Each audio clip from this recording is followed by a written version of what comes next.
हाँ जी। तो हमने पिछली 2 क्लासों में लोक देवता पढ़े थे। मेरे कंठ खराब थे तो मैं रिवीजन नहीं करवा पाया था 2 क्लासों में, सॉरी उस बात के लिए। तो पर आज सही है तो आज मैं रिवीजन करवा देता हूँ। वैसे ही मैं वो शायद आदत पड़ गई कि शुरुआत वाला 5-7 मिनट का नहीं करवाऊं तो मेरा जीव ही नहीं मानता है। तो हमने पंचपीर पढ़े थे कि पाबू जी, रामदेव जी, हड़बू जी, मेहा जी और कौन से रह गए, गोगा जी, ये 5 पीर है।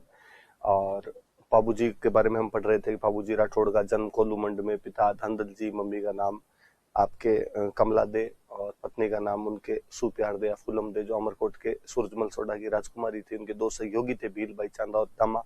घोड़ी का नाम था केसर कालमी, जो कि देवल नामक चारण महिला की घोड़ी थी।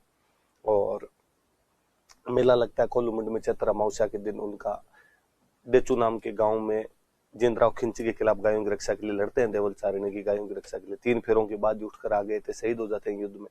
लक्ष्मण का अवतार है। ऊंट रक्षक देवता इसलिए रायका मानते हैं। प्लेग रक्षक देवता है। थोरी भाइयों को, गुजरात के 7 थोरी भाइयों को शरण दी थी। रावण हत्ता वाद्य यंत्र के साथ उनकी फड़ भील जाति के भोपे गाते हैं, जो कि राजस्थान की सबसे लोकप्रिय फड़ है। उनके पवाड़े जो हैं वो उनकी वीर गाथा गीत है, जो कि माट वाद्य यंत्र के साथ गाए जाते हैं। 2 किताबें मैंने महत्वपूर्ण किताबें बताई थी। पाबू प्रकाश जो कि आसिया मोड़ जी ने लिखी, और पाबू जीरा छंद है जो बिट्ठू मेहा जी ने लिखी थी। और बताई थी मैंने, हालांकि पाबू जीरा दूहा बताई थी मैंने, लगराज की किताब है। पाबू जीरा सोरठा बताई थी, रामनाथ जी की किताब है। पाबू जीरा रूपक बताई थी, मोतीसर बख्तावर की किताब है। रामदेव जी तंवर, उनका जन्म उंडू कश्मीर के अंदर अजमाल जी और मेणा दे के घर पर हुआ। अजमाल जी पोखरण के सामंत हुआ करते थे। पत्नी का नाम उनके नेतल हुआ करता था, जो अमरकोट के दलेल सिंह सोढ़ा की बेटी थी। गुरु बालीनाथ थे, जिनका मंदिर मसूरिया पहाड़ी जोधपुर पर बना हुआ है।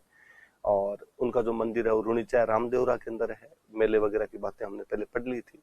घोड़े को लीलो, झंडे को नेजा, जागरण को जम्मो, और उनके मेघवाल भक्तों को रिख्या कहते हैं। एकादशी के दिन रुणिचा में भाद्रपद शुक्ल एकादशी को उन्होंने समाधि ली। 10वीं को उनकी धर्मबहन जो डालीबाई मेघवाल हुआ करते थे, उन्होंने समाधि ले ली थी।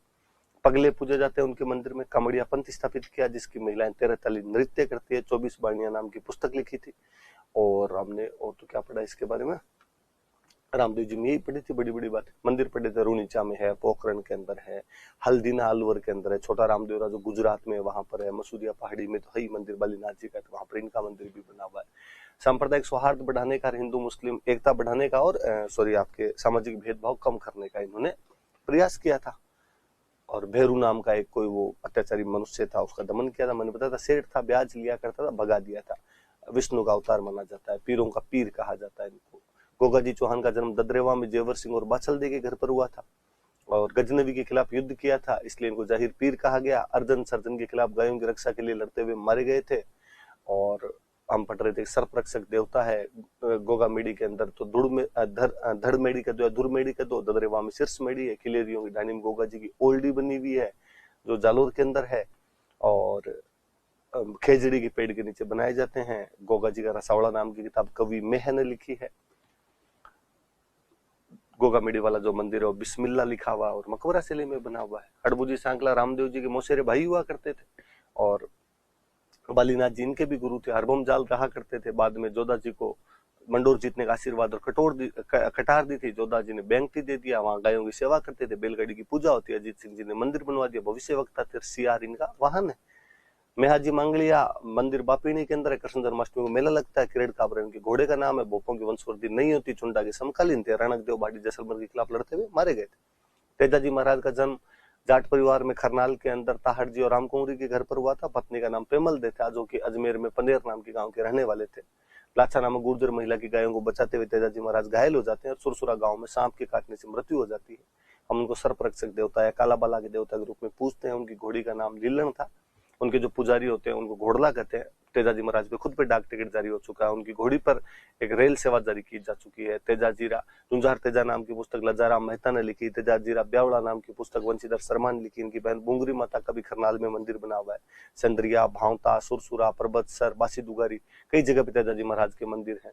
किसान आज भी खेतों में हल जोतता है, तेजाजी महाराज के गीत गाता है। देवनारायण जी का जन्म बगड़ाउत गुर्जर परिवार के अंदर आपके आसिंद भीलवाड़ा में हुआ। सवाई भोज और सेडू की संतान थे। पत्नी का नाम आपके पीपल देव हुआ करता था, जो धार के जयसिंह परमार की पुत्री हुआ करती थी। भाद्रपद शुक्ल सप्तमी को उनका मेला लगता है। औषधि के देवता थे, विष्णु के अवतार है। नीम के पत्ते चढ़ते हैं, ईंटों की पूजा होती है, मूर्ति नहीं होती है। जंतर वाद्य यंत्र के साथ गुर्जर जाति की भोपे इनकी फड़ गाते हैं, जो सबसे लंबी फड़ है। फड़ पे डाक टिकट जारी हो चुका है, इन पे डाक टिकट जारी हो चुका है। आसींद में, देवमली ब्यावर में, देवधाम जोधपुर टोंक में, देवडूंगरी चित्तौड़ में मंदिर है जो राणा सांगा ने बनवाया था। सांगा इनका इष्ट रखता था। देव बाबा नंगला जहाज में भाद्रपद शुक्ल पंचमी और चैत्र शुक्ल पंचमी को पशु चिकित्सक थे, सात वालों को भोजन करवाना पड़ता है। बीगाजी महाराज रेडी बीकानेर में गायों की रक्षा के लड़ते हुए शहीद हो गए थे। जाखड़ समाज ने अपना कुल देवता मानता है। खेतलाजी महाराज सोनाना पाली में नए साल वाले दिन मेला लगता है, अकलाने वाले बच्चों का यहाँ पे इलाज करते हैं।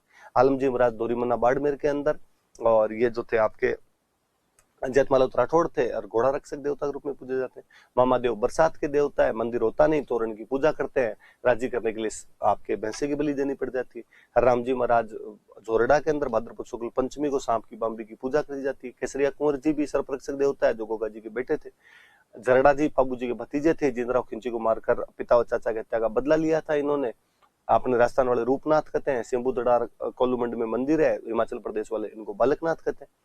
आपके मल्लीनाथ जी महाराज मेवानगर के राजा थे। फिरोज तुगलक के मालवा के सूबेदार निजामुद्दीन की 13 टीमों को हराया था, वह संत बन गए थे। उगम सिंह बाटी गुरु थे इनकी रानी रूपा देवी एक संत रही है। तिलवाड़ा में मंदिर है। 1399 में हरि कीर्तन करवाया था। तिलवाड़ा में चैत्र कृष्ण एकादशी से चैत्र शुक्ल एकादशी तक इनका मेला लगता है।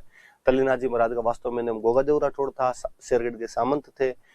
जलंधर नाथ जी इनके गुरु थे। पांचोटा जालोर में मंदिर है और इनका देवता कहा जाता है इनको।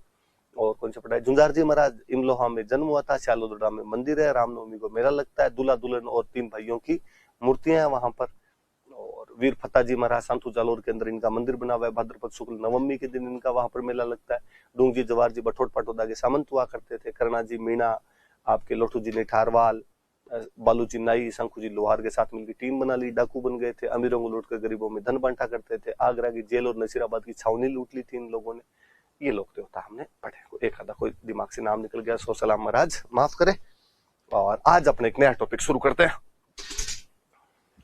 आज अपने पढ़ेंगे राजस्थान के संत एवं संप्रदाय। पहले हम लोक देवता पढ़ रहे थे, आज संत एवं संप्रदाय पढ़ेंगे।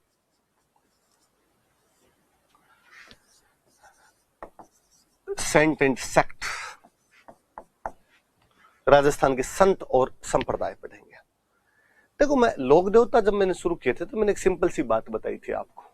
मैंने कहा था लोक देवता वे लोग हैं जिन्होंने समाज के हित में अपने प्राणों का बलिदान दिया था, न्योछावर हुए थे। कालांतर में समाज ने उन शहीदों को पूजना शुरू कर दिया। ज्यादातर वो लोग थे, एक अपवाद को छोड़कर, मतलब उनके मरने के बाद पूजा होने लगी है। कुल मिलाकर बात यह है। कौन पूजा करते हैं? आसपास के वो तमाम लोग जो उस मंदिर के आसपास के क्षेत्र के अंदर रहते हैं, सब लोग उनको मानते हैं, उनके चमत्कारों में विश्वास करते हैं, उनको मानते हैं, उनकी पूजा करते हैं। संतों वाले मामले में थोड़ा सा अलग बात है। संत वे लोग हैं जिन्होंने अपने जीवन काल में लोगों को कुछ अच्छी बातें बताई। जिन लोगों ने उनकी बातों को स्वीकार कर लिया, जो उनके फॉलोवर बन गए, उनका संप्रदाय हो गया। वे लोग जो अपने जीवन काल में लोगों को अच्छी बातें बता रहे थे, वो संत हैं। जिन लोगों ने उनकी बातों को मान लिया था, वो संप्रदाय है। मतलब प्रत्येक संत का एक संप्रदाय होता है, प्रत्येक संप्रदाय का एक संत होता है। ऐसा नहीं कि आप कहो कि ये संत है या संप्रदाय है, ये संप्रदाय है या संत है, दोनों एक साथ होती है चीजें। प्रत्येक संत का संप्रदाय है, प्रत्येक संप्रदाय का एक संत है। अब कई बार संत इतना फेमस होता है कि हम संप्रदाय का नाम नहीं लेते, संत के नाम से पढ़ लेते हैं। कई बार संप्रदाय इतना पॉपुलर हो जाता है कि हम संत का नाम लेना बंद कर देते हैं और संप्रदाय के नाम से जाने लग जाते हैं। बेसिकली जब हम यहां पढ़ते हैं तो मैं ये विभाजन सिंपल सा समझाता हूं हमेशा कि वे संत जो राजस्थान के अंदर ही रहे, जिनकी जन्मभूमि या कर्मभूमि राजस्थान रही, उनको तो हम संतों के नाम से पढ़ते हैं। वे संत जो भारत के अन्य किसी कोने में हुए पर उनका प्रभाव राजस्थान में भी दिखाई दिया, उनको मानने वाले लोग राजस्थान में भी थे, तो उनके हम संप्रदाय पढ़ते हैं। उदाहरण बताता हूं मैं आपको।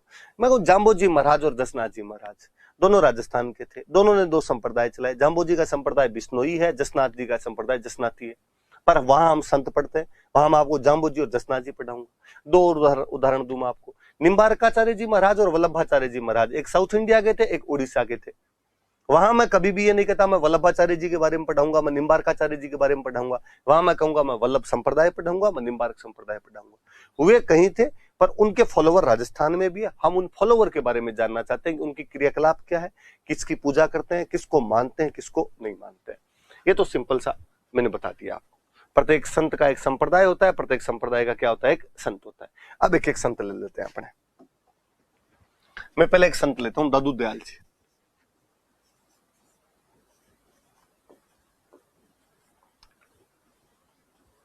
दादू दयाल जी एक संत है। मैं दो एक बातें बताता हूं। देखो, एक तो दादू दयाल जी का जो जन्म हुआ था वो अहमदाबाद में हुआ था, इस बात को याद रखना, क्योंकि मैं राजस्थान के संत हूं, संप्रदाय पढ़ा रहा हूं। पहले संत ही मैंने दादू दयाल जी महाराज लिखे, और इनका मैं कह रहा हूं कि इनका जन्म ही अहमदाबाद में हुआ था, मतलब राजस्थान में तो जन्म ही नहीं हुआ। याद रहे दो लोगों के जन्म हमेशा। दादू दयाल जी महाराज का जन्म हमेशा याद रहे कि गुजरात के अहमदाबाद में हुआ था। गुरु गोविंद सिंह जी का जन्म हमेशा याद रहे कि पटना के अंदर हुआ था। वरना कई बार लगता है अपने को क्या सरदार जी हैं तो कोई पटियाला, जलंधर, लुधियाना के अंदर हुए होंगे, पर नहीं, उनका जन्म बिहार में पटना में हुआ था। दादू दयाल जी महाराज, इनका जन्म गुजरात के अहमदाबाद के अंदर हुआ था। कहते हैं लोदीराम नाम के एक ब्राह्मण ने इनका पालन पोषण किया था। तो उनको ये मिले थे, पैदा तो कहां पर हुए, मम्मी पापा कौन थे, इसके बारे में नहीं पता। लोदीराम जी को मिले थे, बच्चे को घर पे लेके आए थे, उन्होंने पालन पोषण किया था। तो लोदीराम नाम के एक ब्राह्मण थे, उन्होंने इनका पालन पोषण किया। तो ब्रिंगिंग अप जो थी, शुरुआती दौर है, वो लोदीराम जी के घर पर निकला। वहां पर कहते ब्रह्मानंद जी नाम के एक व्यक्ति इनके गुरुजी थे। ब्रह्मानंद जी कह दो, या उनको वृद्धानंद जी भी कहा जाता है,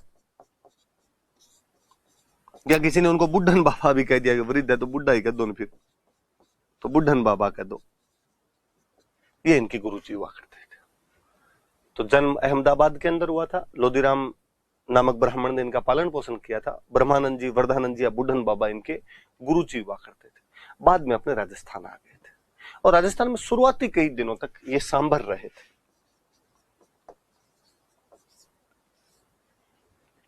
सांभर अपने जयपुर के अंदर एक जगह पड़ती है, यहां पर रहा करते थे।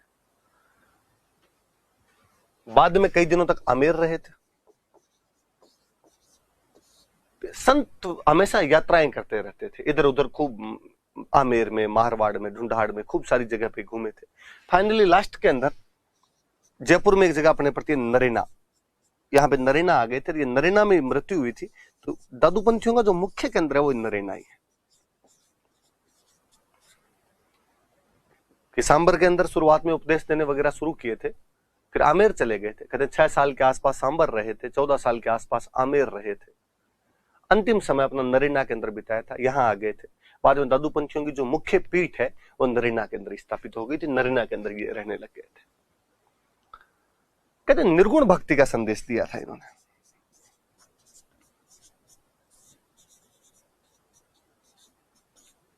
मैंने कई बार और ये बात बताई होगी आपको, निर्गुण भक्ति वाली, ऐसी भक्ति जिसमें मूर्ति पूजा नहीं की जाए, सिंबल नहीं हो जिसमें, प्रतीक नहीं हो जिसमें, वो निराकार पूजा है, वो निर्गुण पूजा है। हम कहते हैं ये निर्गुण भक्ति का संदेश या तो कबीर जी दे रहे थे, जब कबीर जी कहते हैं कि पत्थर पूजे हरि मिले तो मैं पूजूं पहाड़, ताते तो चाकी भलीन पीस खाए संसार। कि भाटों को पूजने से, मूर्तियों को पूजने से भगवान मिलता है, तो मैं मोटा सा पहाड़ पूरा ही क्यों ना पूज लूं। ताते तो चाकी भलीन पीस खाए संसार, उससे अच्छी तो पत्थर की चक्की है, कम से कम आदमी पीस के खा तो लेता है। तुम्हारे वाली मूर्ति तो किसी काम में भी नहीं आती। मतलब बंदा साफ साफ मूर्ति पूजा का विरोध कर रहा है, आडंबरों का, रिचुअल्स का विरोध कर रहा है, निर्गुण भक्ति की तरफ कर रहा है। आप तो घर में बैठ के राम राम राम राम करो यार। वो जो परमात्मा है वो कोई इस मूर्ति के अंदर थोड़ी, घट घट में भगवान है, कण कण में भगवान है। सनातन धर्म की नॉर्मल सी अवधारणा है। ये निर्गुण भक्ति है जो मूर्ति पूजा का खिलाफत करती है। मूर्ति पूजा करो तो सगुण, और मूर्ति पूजा नहीं करो तो निर्गुण। दादू दयाल जी महाराज ने भी सेम निर्गुण भक्ति का संदेश दिया, इसलिए हम कहते हैं राजस्थान के कबीर है। दादू दयाल जी क्या कहा जाता है, तो इन्हें राजस्थान का कबीर कहा जाता है। मैं कई बार क्लास में बताता रहता हूं कि भाई नेता और संत हमेशा उसी भाषा में बोलना पसंद करेंगे जिसमें उनको सुनने वाले होंगे। फैन फॉलोइंग बढ़ानी है भाई, फॉलोवर बढ़ाने हैं। संत के फॉलोवर ही तो संप्रदाय में तब्दील होंगे। जब ज्यादातर समय जयपुर में कटा, सांभर रहे, आमेर रहे, नरेना रहे, तीनों जगह जयपुर है, ढूंढाड़ इलाका था, यहाँ की भाषा ढूंढाड़ी है, तो दादू जी महाराज अपने उपदेश कौन सी भाषा में देंगे? स्वाभाविक सी बात है, ढूंढाड़ी के अंदर अपने उपदेश देंगे। तो दादू जी महाराज ने जो अपने उपदेश थे वो कौन सी भाषा में दिए थे? ढूंढाड़ी भाषा में अपने उपदेश दिए थे। इनकी जो टीचिंग्स है वो ढूंढाड़ी भाषा में थी। जयपुर वाली जो भाषा है, छह छह लगा के जो बोलते हैं, अंडजार्योचायन कंडजार्योचायन, ये जो भाषा है ये जयपुर की लोकल भाषा है। इस भाषा में अपने उपदेश दिए थे। फिर बता दूं मैं, दादू दयाल जी का जन्म अहमदाबाद के अंदर हुआ था। लोधीराम जी नाम के ब्राह्मण ने इनका पालन पोषण किया। ब्रह्मानंद जी, वर्धानंद जी या बुढ़न बाबा कुछ भी कह दो, वो उनके गुरु रहे। निर्गुण भक्ति का उसी प्रकार संदेश दिया जिस प्रकार कबीर जी ने दिया था, इसलिए राजस्थान का कबीर कहते हैं हम इनको। अपना शुरुआती कुछ समय सांभर में बिताया, फिर आमेर रहे थे, नरीना में अंतिम समय बिताया था, वहीं पे मृत्यु हुई थी, जो बाद में दादू पंथियों की मुख्य शाखा बन गई थी। ढूंढाड़ी भाषा के अंदर अपने ज्यादातर जो उपदेश दिए थे ढूंढाड़ी भाषा के अंदर दिए थे। कहते ये जहां पर उपदेश दिया करते थे या जहां पे सत्संग लगाते, जहां पर भी सत्संग लगाया करते थे, उन सत्संग वाली जगह को बोला करते थे अलख दरीबा।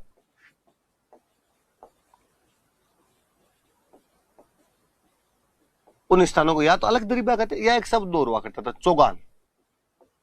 तो कोई पूछ ले कि दादू जी महाराज जहां सत्संग लगाया करते थे या बाद में भी दादू पंथी जहां पर सत्संग लगाते हैं उस जगह को क्या बोलते हैं, तो उसको अलख दरीबा या चौगान कहते हैं। या दादू जी महाराज हम सत्संग लगाया करते। हम कहते हैं इन लोगों ने ये जो निर्गुण भक्ति वाला जो पूरा वातावरण चला था देश के अंदर, इसको भक्ति आंदोलन कहा जाता है। कि भक्ति आंदोलन था, अपने आप में एक लहरी आई थी बड़े तौर पे। दादू दयाल जी वाला जो भक्ति आंदोलन था उसका नाम निपख आंदोलन है। कोई पूछे कि निपख नामक भक्ति आंदोलन किसने चलाया था? निष्पक्ष से बन गया निपख। निपख नामक भक्ति आंदोलन किसने चलाया था? तो दादू जी महाराज ने निपख नाम का भक्ति आंदोलन चलाया था। ये बात भी याद रह जाए तो भली बात आपने ठीक है थोड़ी सी। दादू पंथी मूर्ति पूजा नहीं करते, मैंने बताया निर्गुण भक्ति है तो मूर्ति पूजा तो नहीं होगी।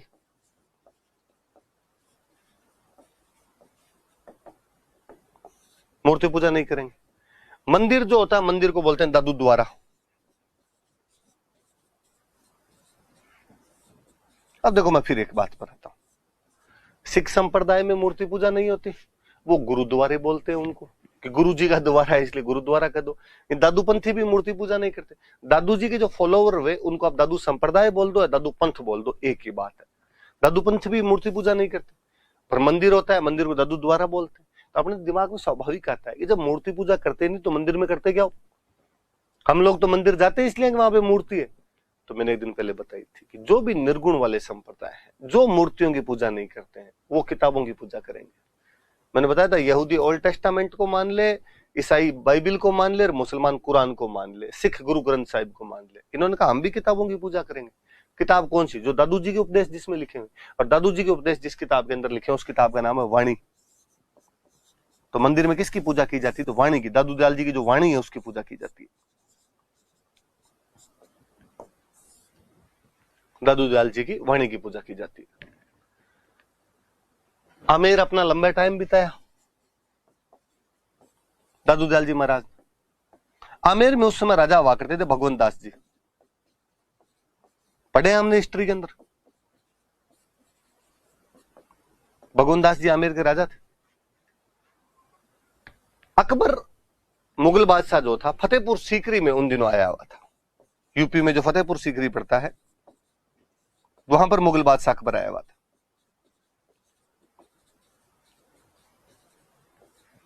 आमेर वालों में अकबर से अच्छी बनती थी। अकबर ने भगवंत दास जी को कहा कि यार भगवंत दास जी, दादू दयाल जी का नाम खूब सुना यार, मिलाओ हमें भी कभी, आपके आमेर में रहते हैं। पक्का साहब? कहते 1585 में फतेहपुर सीकरी में दादू दयाल जी आमेर के राजा भगवंत दास के साथ अकबर से मुलाकात करते हैं। यह बात इसलिए महत्वपूर्ण है कि इससे अपने को यह पता चलता है कि दादू दयाल जी अकबर के कंटेम्पररी थे, अकबर के समकालीन हुआ करते थे दादू दयाल जी महाराज जो थे। तो 1585 में आमेर के राजा भगवंत दास के साथ में फतेहपुर सीकरी में अकबर से मुलाकात करके आए थे। दादू दयाल जी महाराज का यह मानना था कि यार बंदे का जीवन जो है हमेशा परोपकार में बीतना चाहिए। हमेशा बंदा दूसरों के हित में ही सोचे, दूसरों का भला सोचे, बुरा क्यों सोचे किसी का। सही बात। दादू दयाल जी एक कदम आगे कर, दादू दयाल जी कर मरने के बाद भी व्यक्ति का जीवन किसी के काम आना चाहिए। लोगों का सब मरने के बाद किसे काम आ सकता है? मरने के बाद या तो जला दो या दफना दो, मिट्टी होती क्या काम है किसी की? दादूलाल जी का एग्जैक्टली मैं यही बात कर रहा हूं, जब मिट्टी ही होती है तो क्यों जलाओ और क्यों दफनाओ? छोड़ दो जंगल में ले जाके, पशु पक्षी खाएंगे, किसी के तो पेट में जाएगा, मरने के बाद कहीं ना कहीं तो काम आएगा। तो दादू पंथ में मरने के बाद बंदे को ना जलाया जाता है ना दफनाया जाता है, बल्कि पशु पक्षियों के खाने के लिए खुले मैदान के अंदर रख देते हैं। जो लाश होती है, जो डेड बॉडी है, इसको ना तो जलाते हैं ना इसको दफनाते हैं।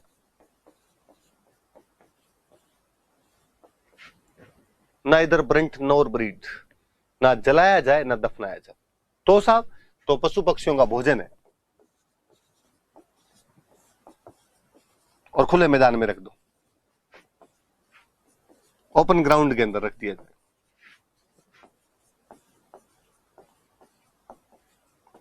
और कहते खुद दादू जी का जो शव था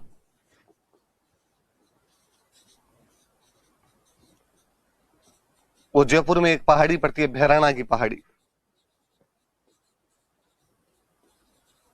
वहां पर रख दिया गया था। लोगों ने बाद में उस जगह की पूजा करनी शुरू कर दी। भाई यहां दादू जी की लाश रखी गई थी, उस जगह का नाम पड़ गया दादू खोड़, या उसको कहते हैं दादू पालका।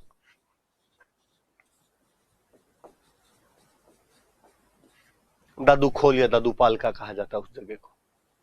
दो बातें याद रख लेना बस, कि लाश को ना तो जलाते हैं ना दफनाते हैं, पशु पक्षियों के खाने के लिए खुले मैदान में छोड़ देते हैं। खुद दादू जी की लाश जयपुर में भैराना की पहाड़ी, भैराना हिल पर रखी गई थी, जिस जगह के लोगों ने बाद में पूजा करनी शुरू कर दी। उस जगह को दादू खोल या दादू पालका के नाम से जाना जाता है। कहते दादू जी के टोटल 152 शिष्य थे, टोटल एडमिशन तो 152 हुए, पर जो इनमें प्रमुख थे वो 52, ऊपर वाले 52 ही थे। सिलेक्शन इतने लोगों का हुआ होगा, एडमिशन 152 ले लिए होंगे। ये जो प्रमुख 52 शिष्य थे, इनको 52 स्तंभ कहा जाता है। कोई कहे कि दादू संप्रदाय में पिलर्स की संख्या कितनी मानी जाती है, तो 52 मानी जाती है। 52 पिलर्स क्यों माने जाते हैं? क्योंकि 52 स्तंभ होते हैं, इसलिए 52 पिलर माने जाते हैं। स्वाभाविक सी सीधी सी बात है एकदम। टोटल 152 शिष्य थे, उनमें से 52 शिष्यों को क्या कहा जाता है? मुख्य स्तंभ कहा जाता है। नरेना मुख्य केंद्र है, नरेना में मेला लगता है इनका, फाल्गुन शुक्ल पंचमी से एकादशी तक।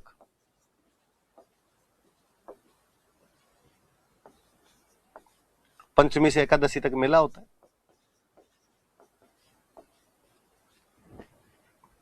दादू जी के मरने के बाद में दादू संप्रदाय कई भागों में विभाजित हो गया, ब्रांचेज बन गई थी। कौन कौन सी ब्रांचेस थे?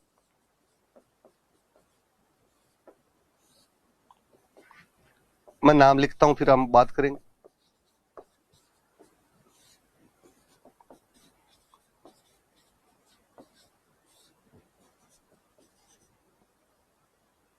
खाकी विरक्त उत्तरादे, सॉरी खालसा विरक्त उत्तरादे,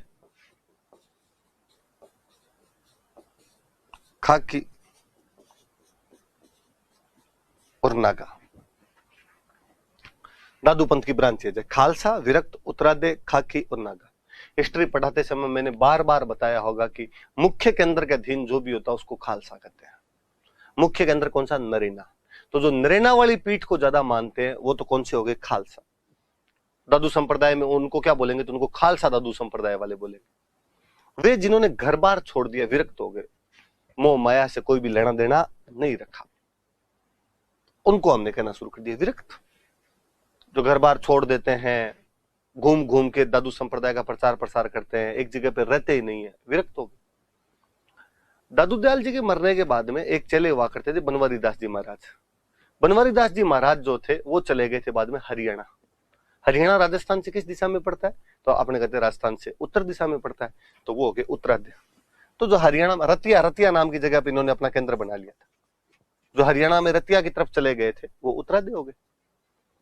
जो खाकी कपड़े पहनने लग गए थे, भस्म लगाने लग गए थे, जटाएं धारण करने लग गए थे, वो खाकी हो गए।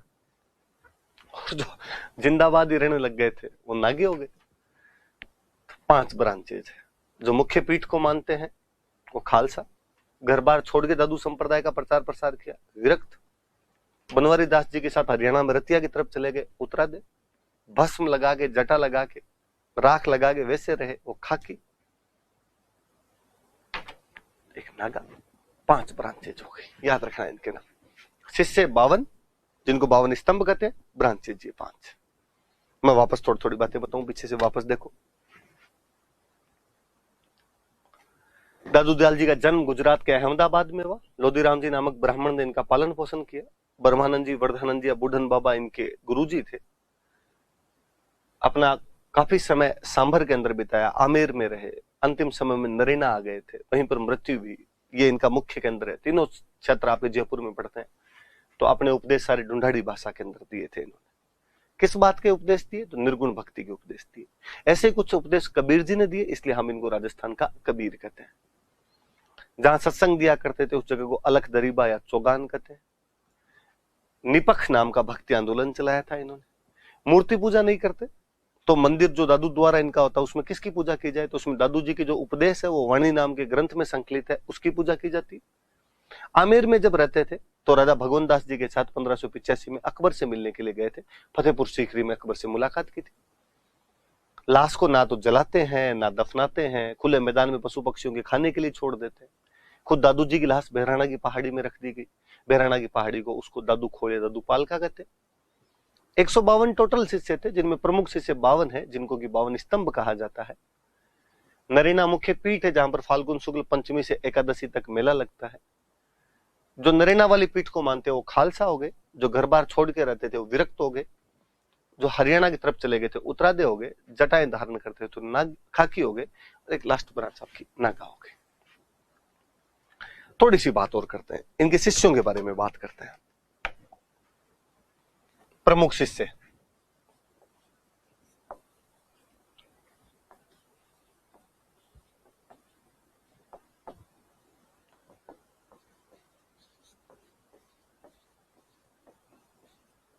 सुंदरदास। थोड़ी सी बातें बताता हूं मैं, हिस्ट्री से रिलेटेड चीजें आपने सुनी होगी मेरे से ये बातें। बीकानेर में एक राजा वे जेतसी, पढ़ा हमने हिस्ट्री पढ़ते टाइम। 1541 में मालदेव के खिलाफ पाहेबा या साहेबा के युद्ध में लड़ते हुए मारे जाते हैं। उनका बेटा कल्याणमल शेरशाह सूरी के पास चला जाता है। इतनी बात मैंने आपको हिस्ट्री के अंदर बताई थी। और गिरी सुमेल के युद्ध में मेड़ता वाला वीरमदेव और बीकानेर वाला कल्याणमल दोनों शेरशाह सूरी का साथ देते हैं। और उस युद्ध को जीतने के बाद कल्याणमल को बीकानेर और वीरमदेव को मेड़ता मिल जाता है। ऐसा कहते हैं कि जब जेतसी और मालदेव लड़ रहे थे तब कल्याणमल और कल्याणमल का एक छोटा भाई हुआ करता था भीमराज। ये दोनों सिरसा में थे। हरियाणा में एक जगह पड़ती है सिरसा। जब इनको समाचार मिले कि अपने राज्य पर मालदेव ने कब्जा कर लिया और पिता युद्ध में लड़ते हुए वीर गति को प्राप्त हो गए, तब क्या किया जाए? दोनों भाइयों ने प्लान किया। भीमराज बड़ा इंटेलिजेंट था। भीमराज ने कहा किसी बड़े राजा का साथ लिया जाए। भीमराज दिल्ली शेरशाह सूरी के पास गया, शेरशाह सूरी को अप्रोच किया और शेरशाह सूरी को कहा गया, शेरशाह तू हमारा साथ दे, हमें बीकानेर दिलवा दे, तू जोधपुर रख लेना। इतने पीछे पीछे वीरमदेव चला गया। वीरमदेव ने कहा मैं भी आपके साथ हूं, मुझे भी मेड़ता दिलवा दो। शेरशाह, वास्तव में भीमराज के कहने पे शेरशाह तैयार होता है। शेरशाह को गिरी सुमेल के लिए तैयार करने वाला भीमराज जी थे। वहां से सेना लेके निकलते हैं। कल्याणमल जी को पता चलता है वो आ रहे हैं, तो कल्याणमल जी इनको बीच में ज्वाइन करता है। कल्याणमल जी भी इनके साथ में हो जाते हैं। लड़ते हैं, युद्ध का अपने को सब पता है, वो उन बातों में मैं नहीं जा रहा। कल्याणमल राजा बन जाते हैं। इधर पहले बड़ा भाई राजा बनता था, बाकी भाइयों को तो सामंत बनना पड़ता था, नौकरी करनी पड़ती थी। भीमराज ने सोचा भाई की नौकरी करें, किसी और की नौकरी करें। नौकरी नौकरी है क्या है। नया नया मुगल बादशाह बना था अकबर। भीमराज जी अकबर की सेवा में चले जाते हैं और अकबर को जाकर हुए तू सेना के अंदर रख ले। बहादुर लोगों की जरूरत तू आ करती थी, सैनिकों की जरूरत तू आ करती थी राजाओं को। अकबर ने कहा ठीक है भीमराज रहो। बीकानेर के राजा कल्याणमल का छोटा भाई भीमराज अकबर की सेवा के अंदर चला जाता है। थोड़े दिनों में अकबर का एक सौतेला भाई मिर्जा हकीम काबुल में अकबर के खिलाफ विद्रोह कर देता है। मिर्जा हकीम के विद्रोह को दबाना, मिर्जा हकीम उधर से कहता है कि मैं काबुल से आ रहा हूं, आगरा आऊंगा और आगरा आके अकबर को उठा के मैं राजा बनूंगा। अकबर ने कहा ऐसे तो कैसे आ जाएगा यहां तक। अकबर ने बीकानेर वाले भीमराज को कहा कि भीमराज, मिर्जा हकीम का विद्रोह दबाने के लिए तू जा। साथ में यूपी में एक जगह पड़ती है चिंदानी, और चिंदानी का एक राजा था चंद्रसेन। याद रखे, यूपी के चिंदानी का चंद्रसेन, अपने वाले चंद्रसेन से कोई लेना देना नहीं है। उसको कहा भाई तू भी भीमराज के साथ जा। एक टुकड़ी लेके भीमराज, एक टुकड़ी लेके चिंदानी वाला चंद्रसेन, दोनों गए। मिर्जा हकीम को रास्ते में रोक के भगा दिया, युद्ध जीत गए। कहते हैं युद्ध के मैदान में भीमराज घायल हो गया, और घायल होकर कहीं गिर गया, और बीकानेर वाले सैनिकों को, जो इसके साथ वाले सैनिक थे, उनको तो मिला और नहीं। उनको लगा यार कहीं पे मर गया होगा, दुश्मन की तरफ लाश पड़ गई होगी, वो उठा के ले गए होंगे। वो सैनिक वहां से वापस बीकानेर गए, और बीकानेर जाके भीमराज के घर वालों को कहा भाई भीमराज की तो ऐसे ऐसे डेथ हो गई युद्ध में। भीमराज की जो पत्नी थी वो इस बात को सुन के सती हो गई। घर वालों ने 12 दिन कर लिए, लड्डू बना लिए। प्रहलाद दास जी नाम के एक पुरोहित थे, इनके पारिवारिक पुरोहित थे। प्रहलाद दास जी का हरिद्वार जाके फूल तिराया, अस्थियां विसर्जन करने के लिए भेज दिया प्रहलाद दास जी। इधर कहते चिंदानी वाला चंद्रसेन जब अपने घायलों को उठा रहा था, तो उन वाले घायलों में भीमराज जी भी मिले। उसने भीमराज जी को भी उठा लिया, अपने कैंप में लाके मरहम पट्टी की, तो भीमराज जी को होश आ गया। दिल्ली पहुंचे, आगरा पहुंचे अकबर के पास। अकबर जाकर युद्ध तो जीत लिया। भीमराज ने कहा मेरे साथ वाले सैनिक तो बीकानेर रोड चले गए, बादशाह आज्ञा दो तो मैं भी बीकानेर जाके आ जाऊं। बादशाह ने कहा शाबाश मेरे चीतों, युद्ध जीत के जाया बीकानेर जाया, कोई बात। भीमराज जी उधर से बीकानेर आ रहे हैं। मथुरा के अंदर भीमराज जी रुके हुए हैं, जहां उनका पारिवारिक पुरोहित प्रहलाद दास उनको मिलता है। भीमराज जी ने प्रहलाद दास जी से पूछा कि पुरोहित जी आप इधर किधर मथुरा में? प्रहलाद दास जी ने भीमराज जी को पूछा कि ठाकरा आप क्या कर रहे हो इधर, क्यों? तो हमने आपके 12 दिन कर लिए, लड्डू खा लिया आपके, ठुकरानी सती हो गई आपके पीछे। भीमराज ने क्या बात करता है, कैसे? कहा वो सैनिकों ने कहा कि आप मर गए युद्ध में, तो क्या करते, कोई सूचना ही नहीं थी आपकी तो हमारे पास में। और भीमराज के अचानक वैराग्य उत्पन्न हुआ, और उसे लगा कि ये दुनिया, ये महफिल अब काम की नहीं है। अब जब पत्नी सती हो गई, अपनी मृत्यु का समाचार सुन के वो स्वर्गलोक की चली गई, अब अपने भी घर जाके क्या करेंगे? धीरानी है, बीता घर है, घरवाली चली गई, अब किस बात का घर है, क्या लाना है घर जाके? और प्रहलाद दास जी को आगे, पुरोहित जी आप पधारो, जाओ बीकानेर वापस, मैं नहीं जा रहा। प्रहलाद दास जी ने कहा साहब मैं तो खुद नहीं जाऊंगा। दुनिया का, इस जीवन का मूल्य समझ आ गया। ये जिंदगी, आदमी जिंदा है, उसके क्रियाक्रम हो गए, देख लो, इतना देख लिया अब जीवन में, अब क्या करूंगा मैं जाके, मैं आपके साथ ही रहूंगा। भीमराज जी ने कहा कि नहीं नहीं तुम जाओ। प्रहलाद दास जी आए, आके भीमराज जी के घर वालों को कहा पहले तो, अरे जिंदा है भीमराज, अब क्या करें? तो लाए उनको घर पे, कहां रह गए? मथुरा रह गए, पर अब लाने की कोशिश मत करना, मैंने उस व्यक्ति की आंखें देखी है। अब वैराग्य उत्पन्न हो गया, अब रहने दो यार उसको। फिर प्रहलाद दास जी अपने घर गए, अपने घर वालों को जाकर सॉरी, मैं खुद अब भीमराज जी के साथ ही रहना चाहता हूं, खुद यह वैराग्य जीवनी जीना चाहता हूं। घर वालों से छेड़ी रामरूमी करके अंतिम विदा लेके मथुरा वापस जाते हैं। भीमराज और प्रहलाद दास दोनों वहां पर मथुरा वापस मिलते हैं और विचारते हैं कि सन्यास लेने के लिए गुरु बनाना जरूरी है। नुगरा आदमी, बिना गुरु का आदमी सन्यास नहीं ले सकता, उसका सन्यास सफल नहीं माना जाए।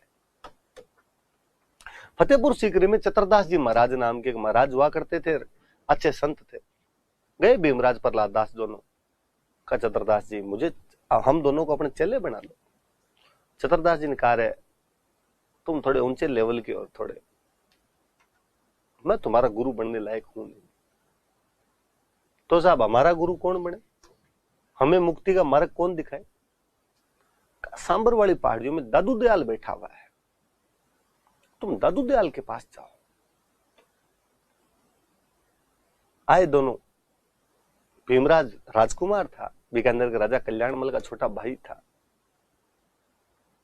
लंबा चौड़ा खूबसूरत पर्सनैलिटी का मालिक था। घुसा और घुसते दादू दयाल जी ने कहा आओ रे भाई सुंदर। और भीमराज ने हाथ जोड़े, महाराज मेरा नाम भीमराज है, सुंदर नहीं है। बीकानेर के राजा कल्याणमल का छोटा भाई हूं, ये हमारे पूर्वज जी प्रहलाद दास जी है। चतुरदास जी महाराज फतेहपुर सीकरी वालों ने आपके पास भेजा है, हमें अपना चेला बनाइए। दादू दयाल जी ने कहा कि राजकुमारों ने कब वैराग्य धारण किए थे? राजा महाराजा विलासिता का जीवन जीने वाले सन्यास बहुत कठिन मार्ग है मेरे मित्र, पार नहीं पड़ेगी। भीमराज ने कहा आप जीवन में ऐसे ऐसे रंग देखे हैं दादू दयाल जी, और बचा नहीं है कुछ। का पक्का सन्यास धारण करने के लिए तैयार है? 100%। सब कुछ छोड़ने के लिए तैयार है? कहा 1 वस्त्र और 5 शस्त्र धारण करूंगा, बाकी सब कुछ त्याग दूंगा। 1 वस्त्र मतलब एक लंगोट तो बांधने देना आप। क्षत्रिय हूं, हथियार रखूंगा खुद के पास में, केस, कंगा, कड़ा, कृपाण और कच्छा, ये 5 चीज रखने दो। 1 वस्त्र और 5 शस्त्र, बाकी सब कुछ त्यागता हूं दादू दयाल जी आपके चरणों में। कोई राज्य चाहिए, कोई घर बार चाहिए, कोई परिवार चाहिए, मोह माया आप देख ली सर। दादू दयाल जी ने कहा तो व्यक्ति जब अपनी पिछली जिंदगी से छुटकारा चाहता है तो पिछले जीवन का जो नाम है वो भी त्यागना पड़े। और चूंकि तुझे देखते ही मैंने तेरे को सुंदरदास कहा था, तो आज से तेरा नाम भीमराज नहीं, आज से तेरा नाम सुंदरदास है, ताकि वो राजा वाला जीवन ही छूटे, तेरा रूप ही संत वाला आए। जैसे आप किया क्या। दादू दयाल जी महाराज के पहले शिष्य थे सुंदरदास जी। प्रहलाद दास जी पीछे खड़े थे, प्रहलाद दास जी ने कहा मेरा एडमिशन। दादू दयाल जी ने कहा कि तुझे वैराग्य कैसे उत्पन्न हुआ? भीमराज जी को देख के। तो तू भीमराज जी का चेला है, ये मेरा चेला, तू इसका चेला। का ठीक। कई दिन वहां पे रहे सांबर में दादू दयाल जी के पास। फिर कहा कि महाराज हमको दूसरी जगह जाके तपस्या करना चाहते हैं। दादू जी का पधारो, कहां जाओगे?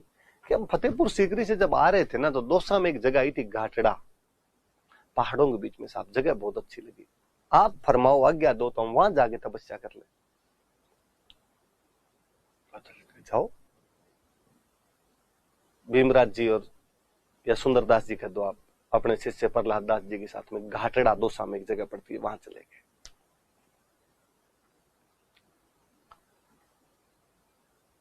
हथियार रखा करते थे अपने साथ में, क्योंकि क्षत्रिय थे तो हथियार त्यागे नहीं उन्होंने, इसलिए उनके जितने अनुयायी बने आगे,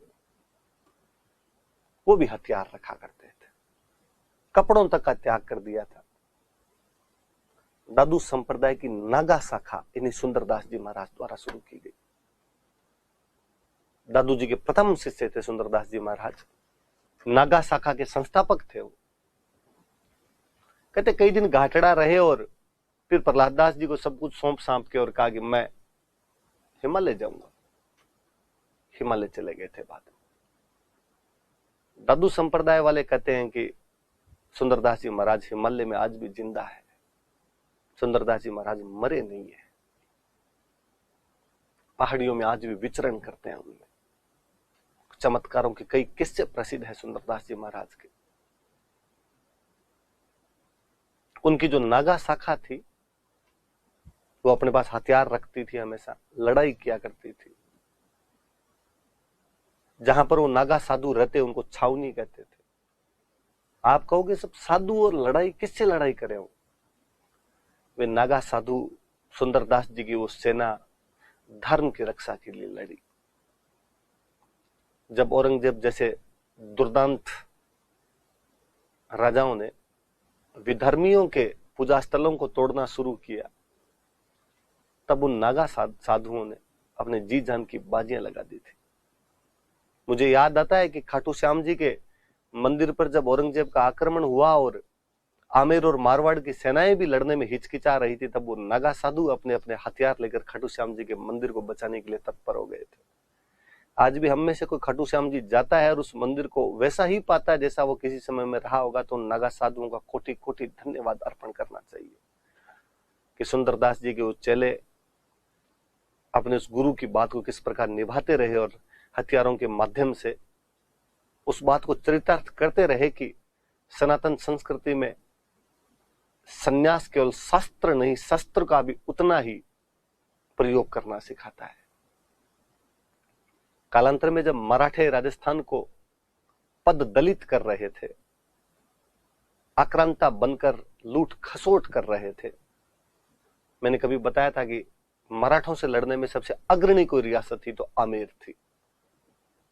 सवाई प्रताप सिंह जब तुंगा पाटन और मालपुरा के युद्धों में महादजी सिंधिया जैसे महारथियों को धूल चटा रहे थे, उस समय नागा साधुओं की एक टीम आमेर वालों के साथ कंधे से कंधा मिलाकर खड़ी थी। वो जो नागा साधु थे वो सुंदरदास जी के चेले हैं, वो सुंदरदास जी द्वारा स्थापित किए गए थे। आपने याद रखने वाली बात यही कि इनका वास्तविक नाम भीमराज था, बीकानेर के राजा कल्याणमल के छोटे भाई थे, दादू पंथ की नागा शाखा की स्थापना की थी, नागा शाखा के संस्थापक थे। नागा शाखा के जो साधु हैं वो हथियार बंद रहते थे।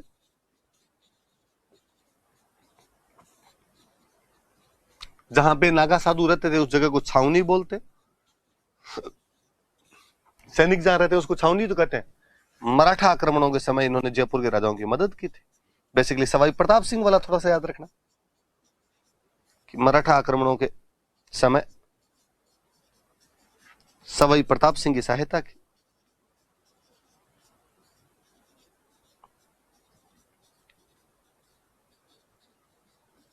मदद की थी, इतनी बात याद रख लेना। सुंदरदास जी पहले शिष्य थे, भीमराज वास्तविक नाम था, कल्याणमल के छोटे भाई थे, नागा शाखा के संस्थापक थे, हथियार रखते थे। छावनी कहते हैं इनके रहने की जगह को जहां नागा साधु रहते हैं। और मराठा आक्रमणों के समय नागा साधुओं ने सवाई प्रताप सिंह की सहायता की। बाकी वाली कहानी केवल समझाने के लिए थी। आप जब नोट्स बनाओ लिखो तो ये इतनी बातें लिखना। एक और शिष्य रज्जब जी महाराज,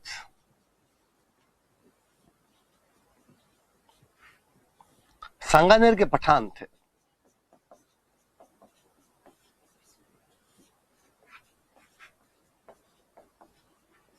पठान थे तो लंबी चौड़ी पर्सनालिटी के मालिक, गोरे चिट्टे एकदम। आमेर बारात जा रही थी, सांगानेर से आमेर बारात लेके आ रहे थे, दुल्ले बने हुए, शेरवानी, साफा, तुर्रे, कलंगी, सिर पे सिरमोड़, एंटीने सब लगाए हुए। आमेर में मावठा का तालाब है। उस मावठे के तालाब के पास में अलख दरीबा, दादू दयाल जी महाराज मावठे तालाब के पास में बैठकर उपदेश दे रहे थे। बारातियों ने सोचा कि यार थोड़ी देर अपने भी दादू जी के उपदेश सुन ले। दादू जी महाराज आंख बंद करके बोल रहे थे कि घर गृहस्थी मोह माया में कुछ ही नहीं रखा हुआ है, जीवन का जंजाल है जो इसमें फंस जाता है, निकल नहीं पाता इस चीज से।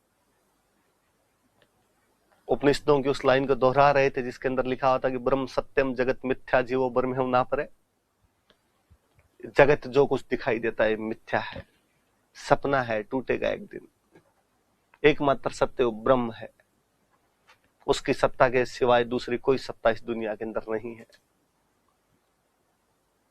जब उन्होंने रज्जब जी को दुल्हे के बेस में वहां पर बैठे हुए देखा तो उन्होंने कहा कि रज्जब तू गजब कियो, और माथे बंधो मोड़, दुल्हे के मोड़ बंधा हुआ था, आयो तो हरि भजन बैठो किन थोड़ी, कि हे रज्जब तू क्या गजब करने जा रहा है, भगवान ने तुझे हरि का नाम लेने के लिए भेजा था और तू ये शादी करेगा, ये काम बचे तेरे। रज्जब जी खड़े हुए, रज्जब जी का महाराज आंखें खोल दिया आपने, अपने शादी नहीं करनी, ये लो शेरवानी ये भी उतार देता हूं। दादू इनका नहीं, तेरे को वैराग्य इन कपड़ों में प्राप्त हुआ तो आज के बाद तू यही कपड़े रखेगा हमेशा। आजीवन दूल्हे के बेस में रहते रज्जब जी महाराज। वो शेरवानी फट जाती तो कोई शिष्य, कोई साधक दूसरी शेरवानी देके चला जाया करता था। एक संत जो दादू जी के उपदेशों को सुनकर शादी नहीं करते और आजीवन दूल्हे के वेश में रहते हैं, वो कौन थे? तो रज्जब जी थे। तो दादू जी के उपदेश सुनकर विवाह नहीं किया और आजीवन दूल्हे के वेश में रहे थे। सुनने के बाद में शादी नहीं करते और आजीवन दूल्हे के वेश में रहे। तो वो कौन थे? तो रज्जब जी महाराज थे। बुक्स लिखी बहुत अच्छी अच्छी रज्जब जी महाराज ने। एक बुक का नाम है रज्जब वाणी। ये तो निर्गुण भक्ति वालों की ज्यादातर बुक का नाम वाणी मिलेगा आपको। एक योगा पर बहुत अच्छी बुक लिखी उन्होंने, सर्वंगी।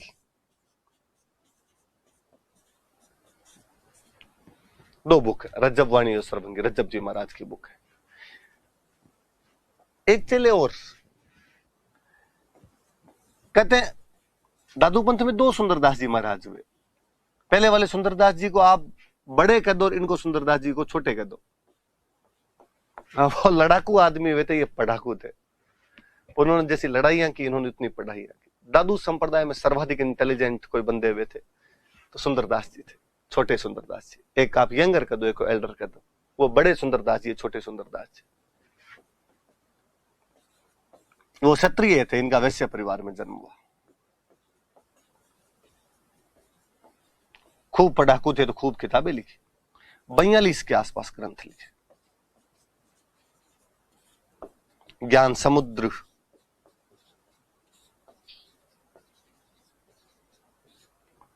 सुंदर सागर,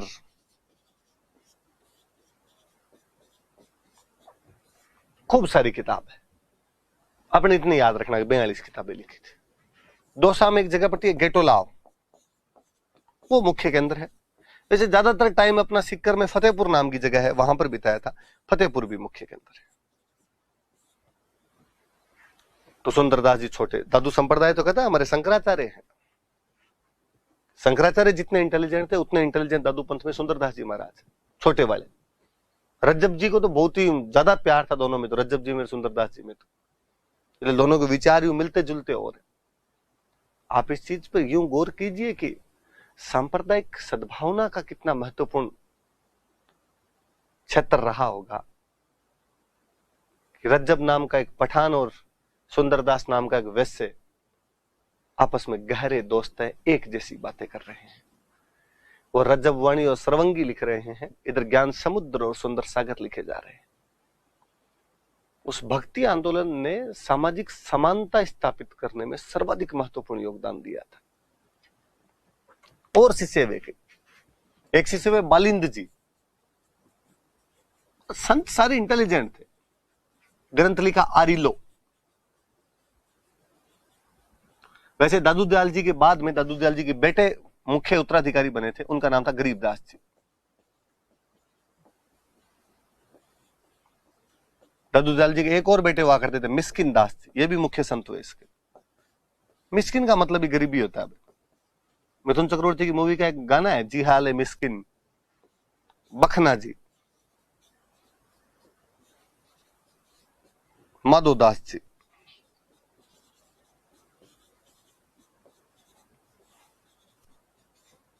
खूब सारे संत हुए थे। तो दादू पंथ आप वापस देख लो, महत्वपूर्ण है, कोई उठा के पूछ लेगा, कई बार क्वेश्चन पूछे हुए हैं, खूब सारी चीजें हैं। अहमदाबाद में जन्म हुआ, लोधीराम नाम के ब्राह्मण ने पालन पोषण किया। ब्रह्मानंद जी, वर्धानंद जी या बूढ़न बाबा इनके गुरु जी थे। सांभर, आमेर और नरेना में अपना समय बिताया। नरेना में इनका मुख्य केंद्र है। ढूंढाड़ी भाषा में उपदेश दिए, निर्गुण भक्ति का संदेश दिया था। राजस्थान का कबीर कहते हैं हम इनको। जहां सत्संग देते उसको अलग दरीबाया, चौगान कहते हैं। निपक आंदोलन चलाया, मूर्ति पूजा नहीं करते, मंदिर को दादू द्वारा कहते हैं। वहां पर दादू जी की लिखी हुई किताब वाणी की पूजा की जाती है। आमेर के राजा भगवंत दास जी के साथ 1585 में फतेहपुर सीकरी में अकबर से मिलके आए थे। लाश को ना तो जलाते हैं न दफनाते हैं, पशु पक्षियों के खाने के लिए खुले मैदान में छोड़ते हैं। दादू जी की लाश बेहराना की पहाड़ी में रखी गई, जिसको दादू खोले दादू पाल का कहते हैं। 152 टोटल शिष्य थे, उनमें 52 मुख्य थे जिनको 52 स्तंभ कहते हैं। नरेना में फाल्गुन शुक्ल पंचमी से एकादशी तक मेला लगता है।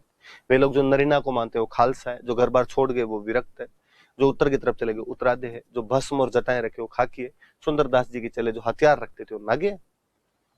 प्रमुख शिष्य सुंदरदास जी महाराज बीकानेर के राजा कल्याणमल के छोटे भाई भीमराज थे, नागा शाखा के संस्थापक थे। नागा साधु हथियार रखते अपने पास में, इनके रहने के स्थान को छावनी कहते हैं। मराठा आक्रमणों के समय सवाई प्रताप सिंह की मदद की थी। रज्जब जी सांगानेर के पठान थे, दादू जी के उपदेश सुनकर शादी नहीं की थी, आजीवन दूल्हे के वेश में रहे थे, रज्जब वाणी और सरवंगी जैसी पुस्तकें लिखी थी। सुंदरदास जी छोटे, ऐसा कहते सुंदरदास जी बड़े दादू जी के पहले शिष्य थे, सुंदरदास जी छोटे उनके लास्ट शिष्य हैं। वैसे परिवार में जन्म हुआ था, 42 ग्रंथ लिखे थे, ज्ञान समुद्र और सुंदर सागर मुख्य हैं। गेटोला और दौसा में और फतेहपुर सीकर में इनके मुख्य केंद्र है। बालिंद्र जी ने आरिलो नाम की किताब लिखी थी। गरीबदास जी, मिस्किनदास जी 2 दादूदयाल जी के बेटे ही थे, वो भी मुख्य संत बने। बखना जी और माधोदास जी और मुख्य संत बने। दादूदयाल जी थोड़े बड़े ही हैं, आप अच्छे से याद करना, बाकी वाले अपने कल और पढ़ेंगे। बाकी वाले में थोड़ी कम जानकारी है तो हम कर लेंगे धीरे धीरे इनको। Thank you.